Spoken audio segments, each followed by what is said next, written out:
I'm so ready. Yeah, I know. I'm so excited. I know, like, it's I've so always wanted to go. Hi, we're a group of student journalists who recently graduated from the Texas A&M School of Journalism, and we've recently been asked by the Austin American-Statesman to go undercover in oppressive North Korea. This is our journey.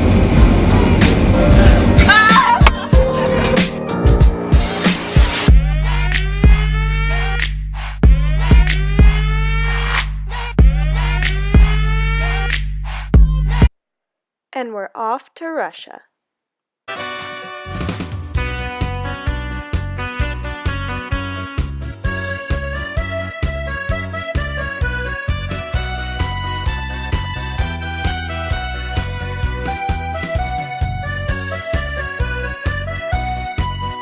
Our first stop was the Winter Palace. It has 1,057 rooms, 117 staircases, and 1,945 windows. They say to get around all of the exhibit, you will need to spend 11 years of your life and walk 22 kilometers. The total number of sculptures is 176. The number of vases can be counted by oneself. 4,000 masons and plasterers, molders, floor layers, and painters built the Winter Palace. The workers used to live in small tenants in terrible living conditions. Today we're going to Moscow, where our first stop will be the Kremlin. The Moscow Kremlin is the oldest and largest fortress in Russia. The Moscow Kremlin has an irregular shape. It's in the form of a triangle and is surrounded by massive walls and towers. The ghost of Vladimir Lenin was supposedly seen in his former office in the Kremlin. The best observation points on the Kremlin are from the Patriarch Bridges, as well as Ivan the Great Bell Tower and the O2 Lounge in the National Hotel. The guardage changed every hour on the hour and is an amazing thing to watch at the Kremlin. From April 1st through September 30th, there are more than double the opportunities to view the change because another change is added on the half hour and the cemetery closing time moves from 5 to 7 p.m.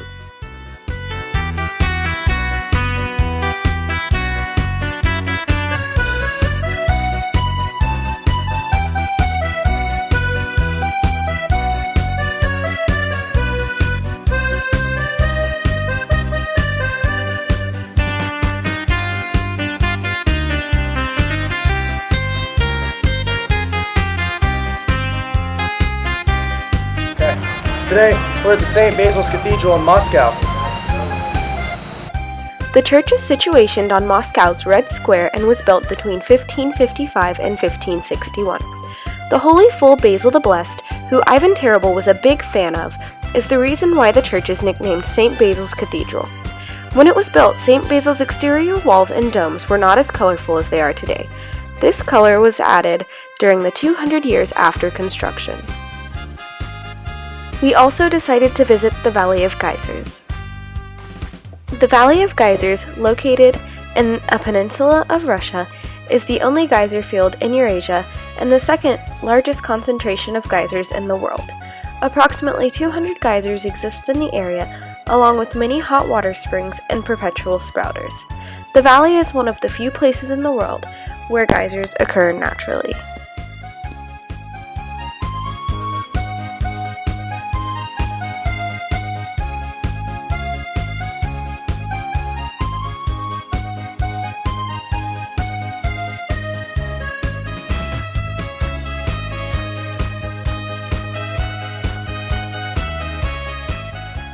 What you see here is some really interesting 3D art that is done on the sidewalk and streets of Russia.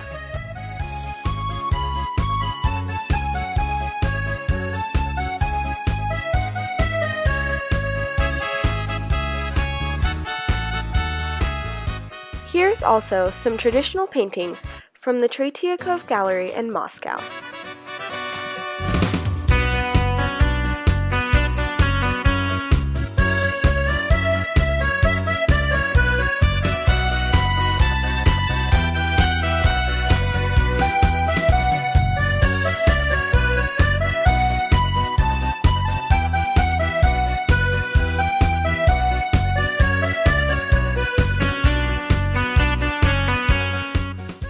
is a popular Russian street food called blini. This particular blini is made with ham, mushrooms, and cheese.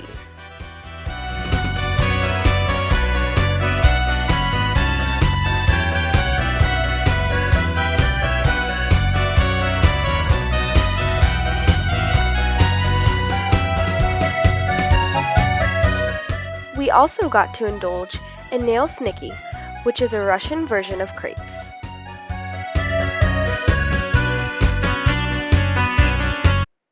Now on to China.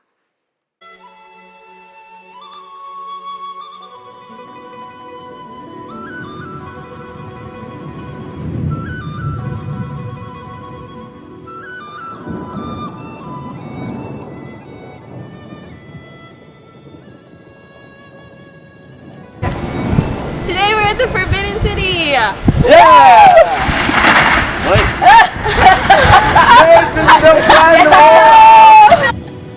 The Forbidden City was the abode of the Chinese emperors, their families, staff, and the government officials. It was occupied by emperors from Ming Dynasty to the end of the Qing Dynasty. It is one of the most significant symbols of ancient Chinese government. It is the world's biggest ancient palace, China's most popular single-site tourist attraction. The structure is almost 600 years old and was home of dynastic clans for over 500 years.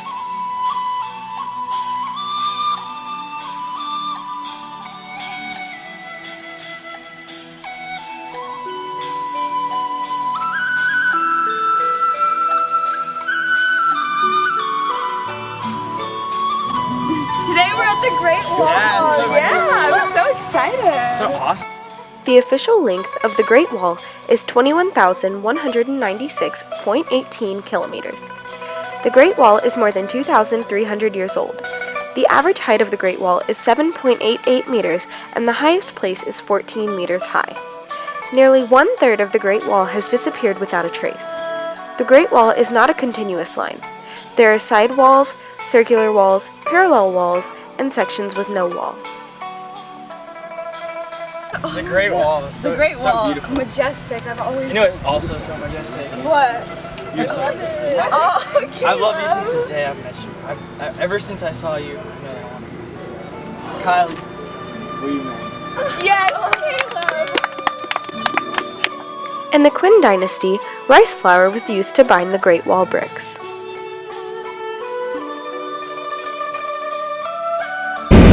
Now we're going to visit the Jinmao Tower in Shanghai, the third tallest building in China. It is the third tallest building, only to Shanghai Tower and Shanghai World Financial Center in mainland China. Jinmao Tower is located in the center of the Finance and Trade Zone in Pudong. The 88 stories of Jinmao Tower was completed in 1999. It is almost 1,380 feet tall and covers an area of 5.68 acres.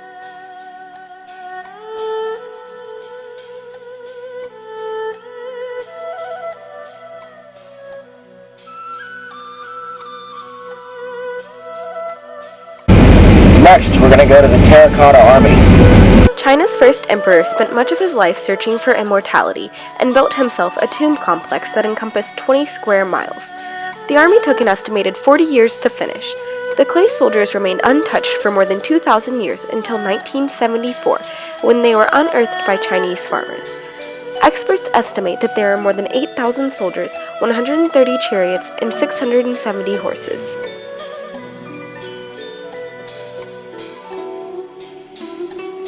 We're at China's West Lake and we're just enjoying the beautiful view.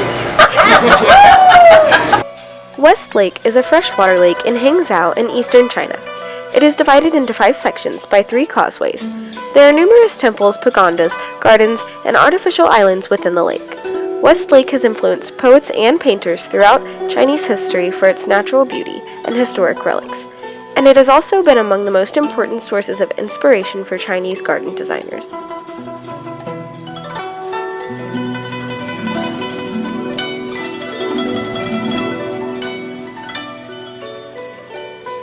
We were able to see many variations of art ranging from historic to modern in the China Art Museum in Shanghai.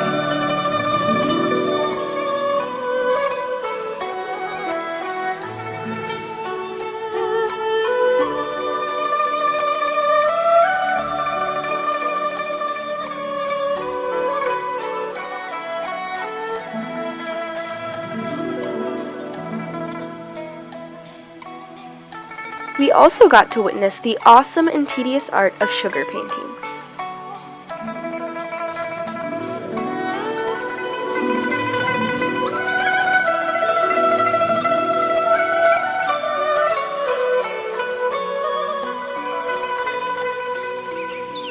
We got to see some sugar blowing as well, which was amazing to watch.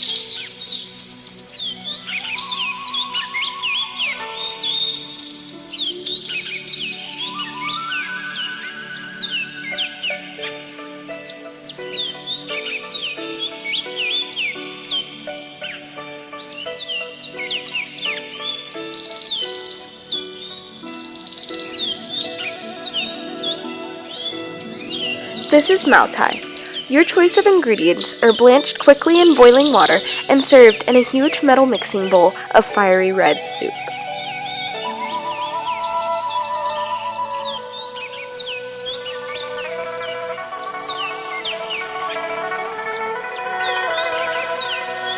Next, we had a sandwich version of guokui, which is a crispy baked bread pocket stuffed with pork or beef and a spicy mix of shredded carrots, cucumbers, and bean sprouts.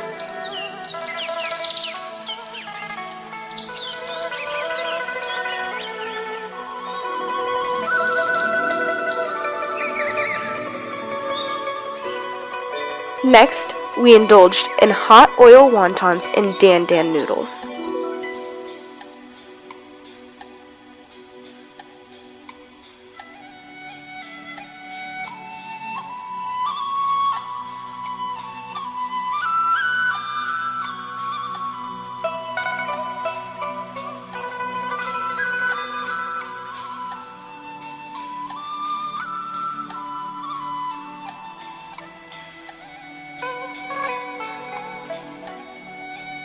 Now we're off to Korea.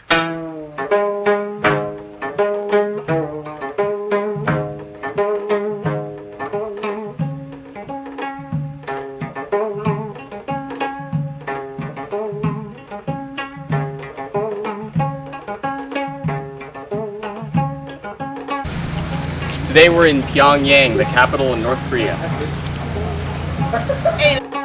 It is a special city with the status of province.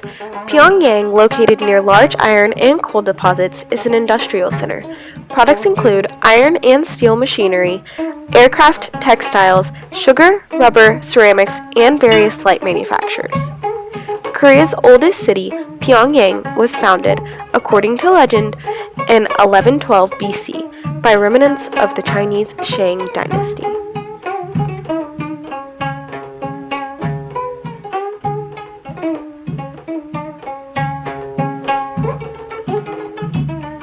I know, it's kind of scary. Hey guys, am I the only one that thinks that Kim Jong-un looks like a pear? No shame. Georgie, get on the ground! You cannot disrespect the great leader!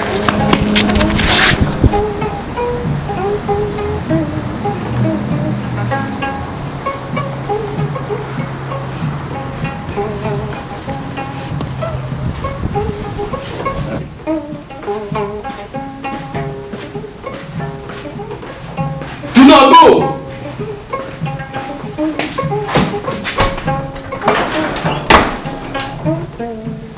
I guess we're stuck here. Yeah, I'm a little worried.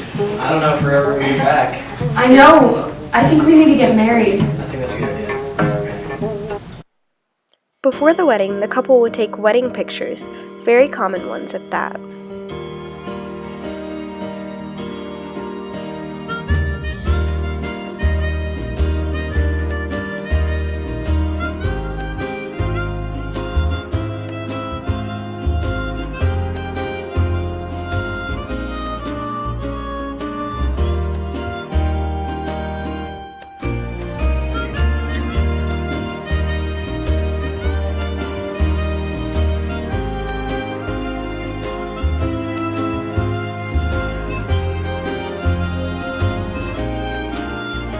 In a Korean wedding, there's no superstition about seeing your bride before the wedding, so the couple will travel to the wedding together.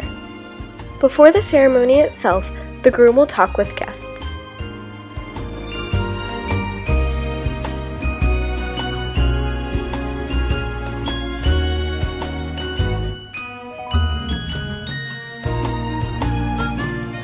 The wife will have her own special room where the guests can talk to her and take photos.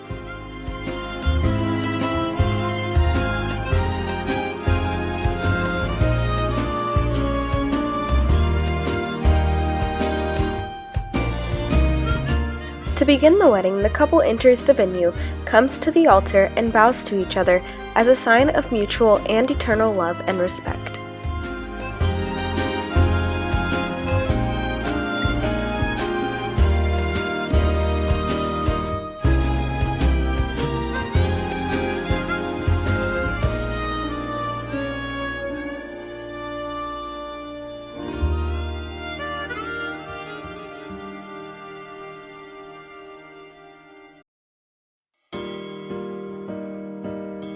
After they bow to each other, they drink traditional Korean wine with their hands from a gourd, signifying their full commitment to marriage in both heaven and on earth.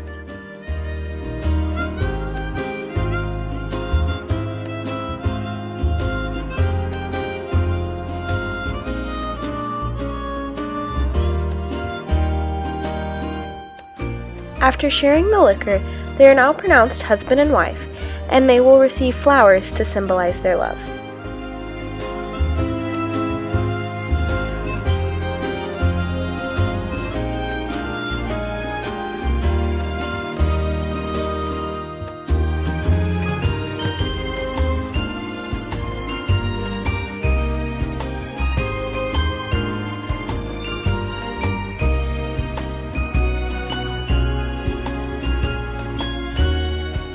After, they will now leave the venue through a traditional Western rice tunnel, where guests throw rice at the newlyweds to wish them the best of luck and a plentiful life in the future.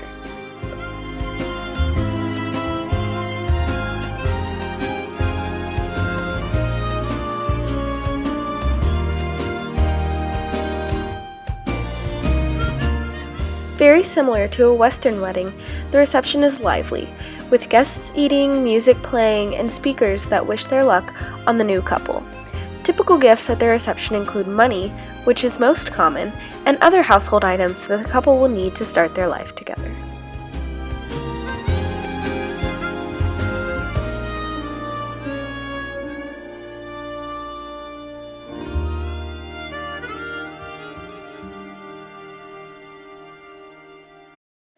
After the reception ends, the couple will head with their parents to a smaller room to commence a traditional Korean ceremony called the Pyebaek.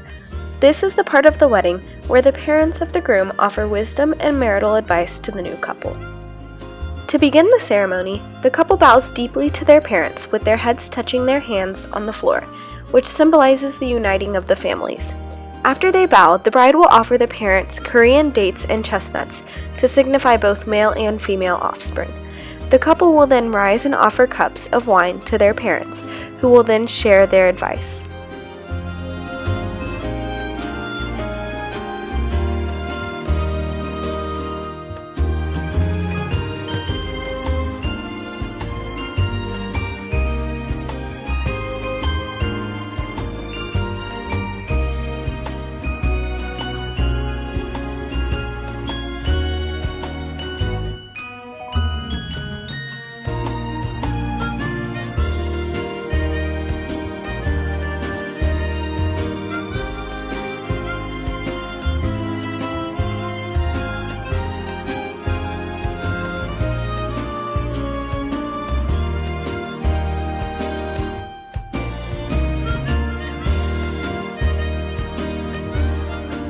After the Pyebaek, the final step of the day is to occur. The newlyweds visit the statue of the Supreme Leader, Kim Il-sung, where they place the flowers they received earlier at the base of the statue in a sign of honor and respect to their leader. They will take one final wedding photo with the leader, and then their day is done.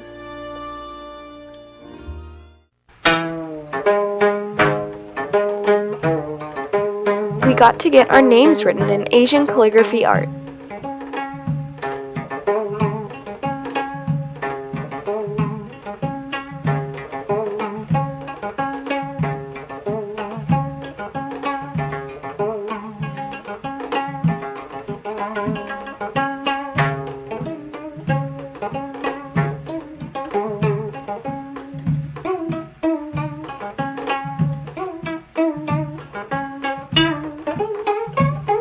We also got to watch some Buddhist monks work on their breathtaking drawings.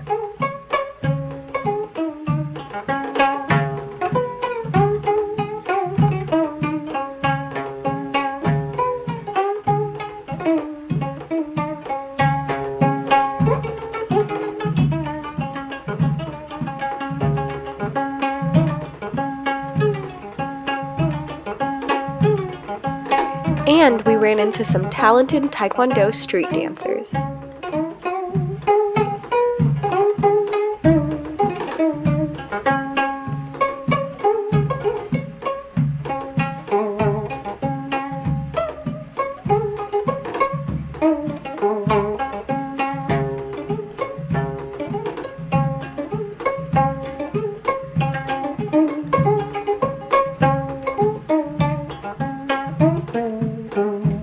This is a Korean street kebab. We also got to try a Korean flavored meatball that was deep fried. This is a fish cake that is made and fried fresh on the streets of Korea. Here we have a tornado potato. And lastly, for dessert, we had a fish-shaped cone with ice cream and honeycomb.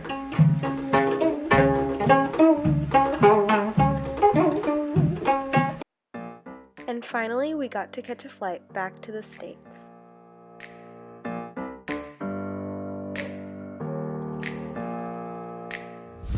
Thanks for coming with us on our journey.